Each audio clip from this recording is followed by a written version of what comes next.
For years, at Giraffe360, the single biggest enemy of great property capture wasn't the camera. It wasn't the software, it was us, the humans holding it. We knew this had to change, and with our newest Pro camera, we finally fixed it. So how do you engineer consistency into a system that depends on humans?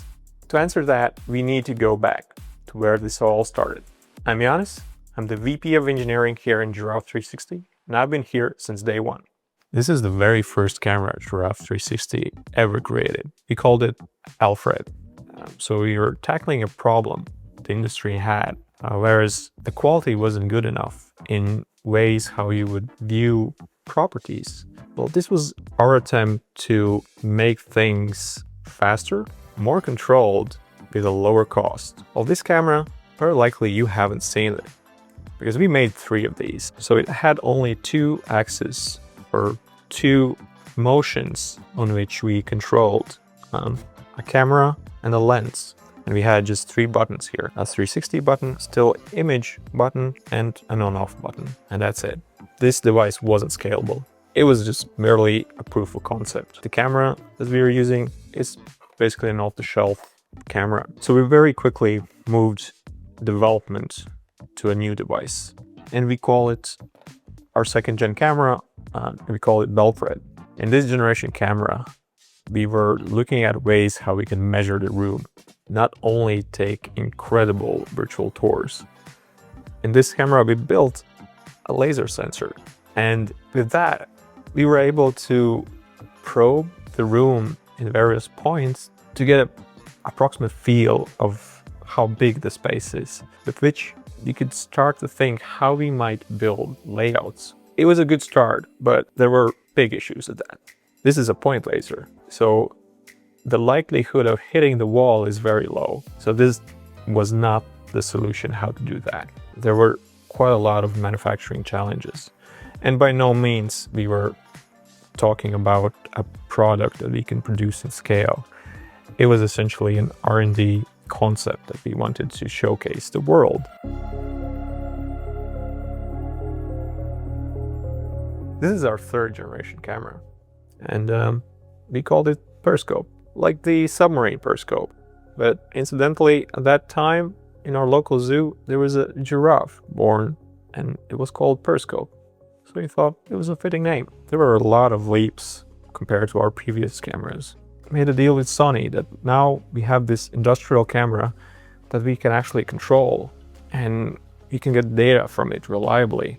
And that was a huge game changer. And apart from that, there's a new addition also. We doubled down on measuring the space to get those very accurate floor plans. What we implemented is a LiDAR, essentially the same laser measuring device that we showed in the 2nd-gen camera, but now what it does, it's rotating. So it's measuring 16,000 points a second. We doubled down also on modularity. There we worked on ways how we can fragment the structure in ways so that we can isolate the modules, that then in its own level we can improve the design and functionality. And this helped immensely to scale this product. We reached a milestone. We built 1,000 units, but we stopped there. We still had issues. Essentially, we overbuilt this. It was too expensive. There were also supply chain issues, because we have these major components that are bought, and well, we are basically restricted to how these companies operate with their product. And we weren't really satisfied with the result, with the quality of this overall package.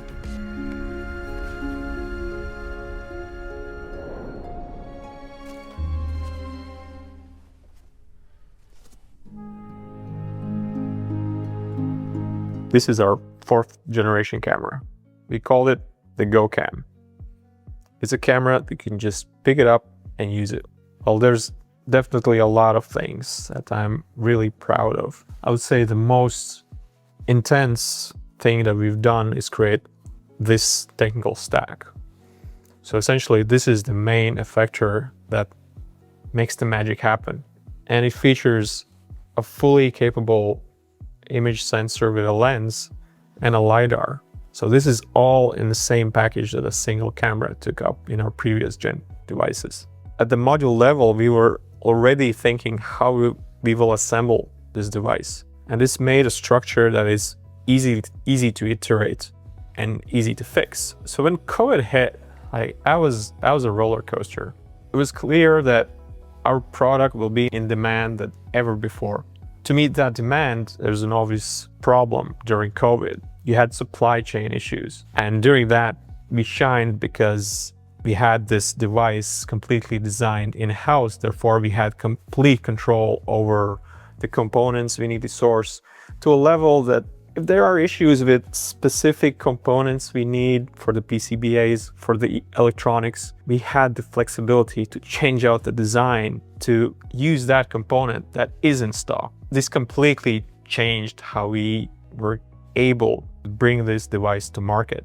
To mention like the feedback we had, well, there was the obvious one. It's much smaller. It's a lot lighter, and we finally have a screen that we can actually see what we've taken. It's not this tiny window you need to like distinguish the pixels. And the CoCam's measurement accuracy based on the LiDAR was good for what we anticipated. That it was not great. We wanted to go higher. We wanted to reach new standards that were not seen in the industry, and we thought we can do better. So we went ahead and did a major leap in this new concept that we created. This is the Pro Camera. The device needs to be engineered around the fact that humans may be unreliable. I mentioned before how we were tackling tracking, and we had this issue where we had various modes.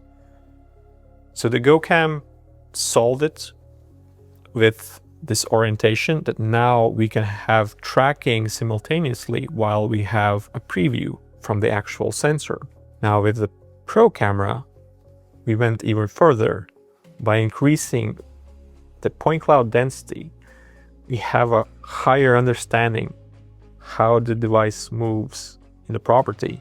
So the camera knows with higher certainty where it is situated and where it is located.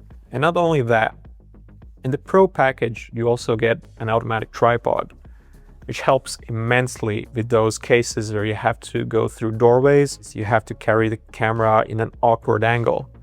And that's a huge issue because, well, we need to keep the LiDAR in a vertical plane.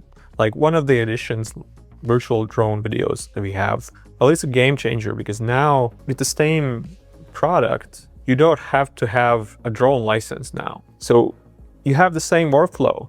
Now you have this feature unlocked where you can generate these incredible videos that you can post on social media, like draw attention.